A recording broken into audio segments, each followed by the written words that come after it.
In today's video, we're going to do some graffiti. Surprise, surprise. And I got a big surprise for you at the end of the video, so you're going to want to stick around. Why? Because they make it like that.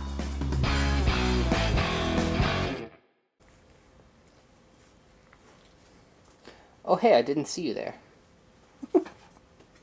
Do you guys remember in old TV shows when they'd be like, oh, hey, hello, I didn't see you there. I'm a little ashamed to say how long it was that I was given this box.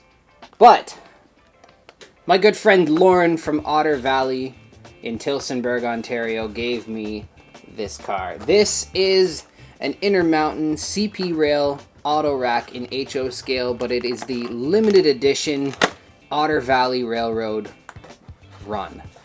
It's custom painted, custom faded, and it's just beautiful.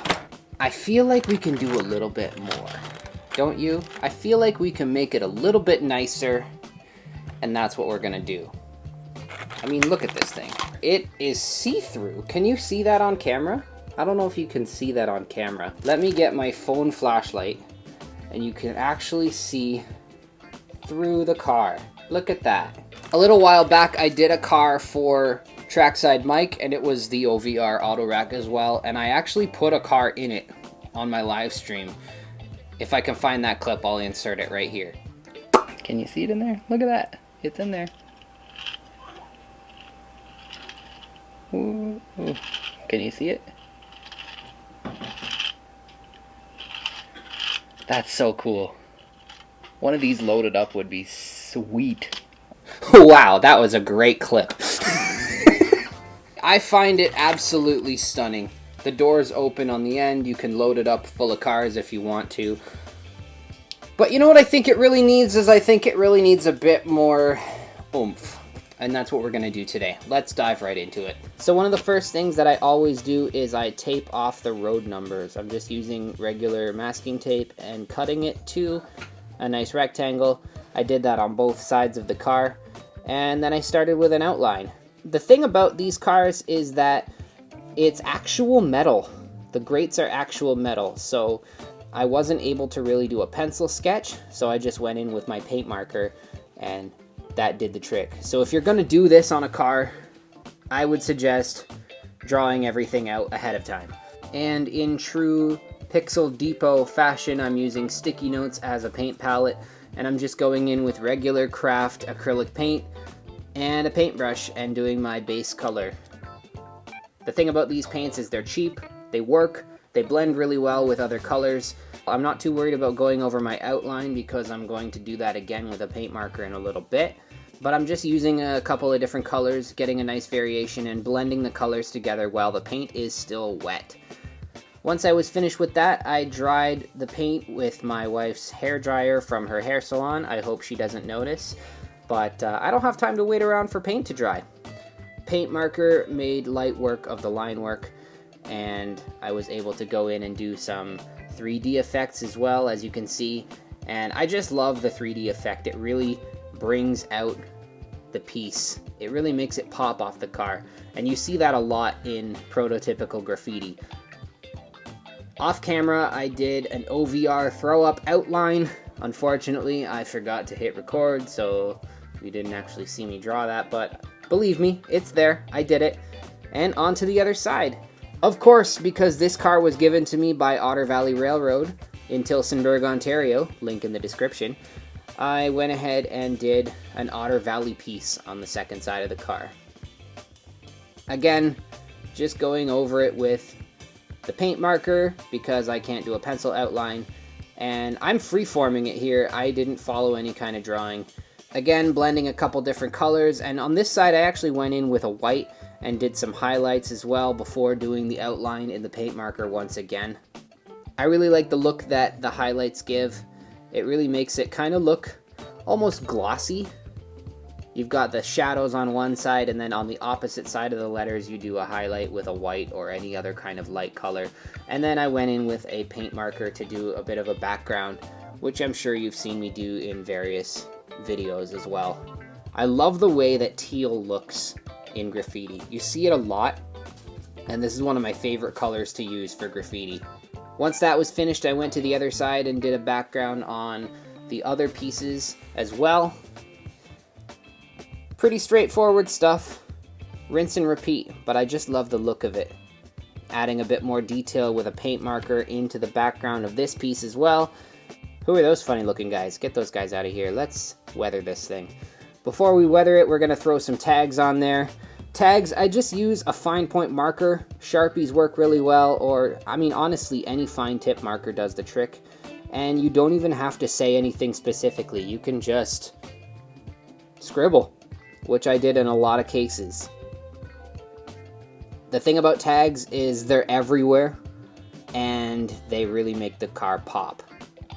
Now on to weathering. I did a bit of work with some eyeliner, and then I came in with some pan pastels. As you can see, there was some fingerprints that showed through once I added the pan pastels, so I'm just going at those with an eraser and then blending it back in with more pan pastels. I absolutely love pan pastels. I find they work really well. The color I'm using for this is red iron oxide. And I'm just going over the roof, trying to blend in that line.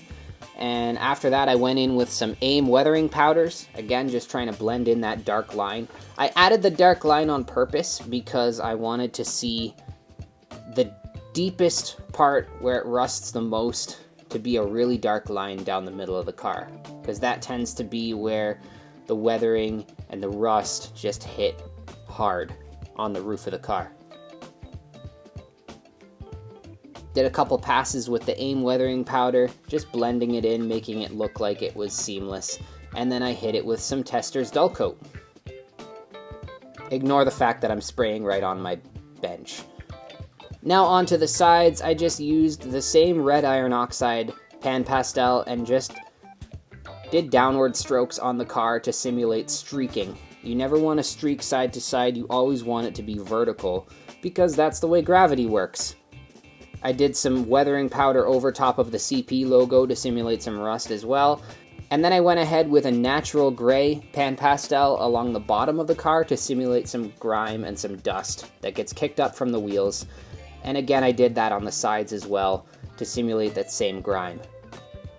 Doing the other side of the car now exactly the same way with a little bit of variation. You don't want them to look like a mirror image of each other, but it's all just blending.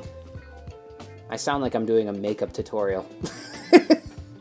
Once that was finished, I sealed it all in with some Tester's Dull Coat and then put it on a fresh piece of wax paper so that I didn't get my bench all dirty and I didn't get the car dirty from my bench. Then I went ahead and I put a fresh throw up over top of the weathering so it looked brand new, because not all graffiti happens at the same time. Why? Because they make it like that. This one I only used paint markers. I went in with a pink, did my line work, and then colored it in with the teal because I love the teal. And then I did a bit of a background with the purple, but all using paint markers. Added a couple more tags just to make it look even grimier. And then of course, peeling off the tape is the last and most satisfying step. And here is the final result. Let me know in the comments what you guys think.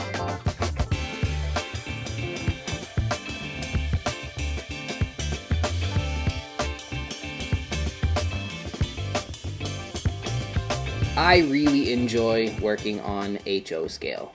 Like, really enjoy it. I might even switch. I'm not going to switch.